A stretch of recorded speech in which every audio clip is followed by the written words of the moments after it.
हाय दोस्तों, आज जुमा है। हम जुमा की नमाज पढ़ के जा रहे हैं होटल खाना खाने के लिए। ये लोग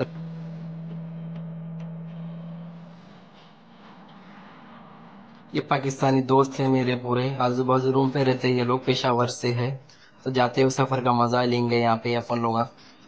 ये है अब्दुल्ला सिटी, फाइनेंशियल सिटी है ये रियाद कैपिटल में। और ये है मेट्रो स्टेशन, मेरे रूम के सामने है। अपन लोग रॉयल फार्म होटल पे जा रहे हैं। ये देखो यहाँ पे शिग्गा, ये शिग्गा बोलता अपार्टमेंट को बोलते हैं यहाँ पे। अपन अपन लोग आ गए अभी होटल के पास।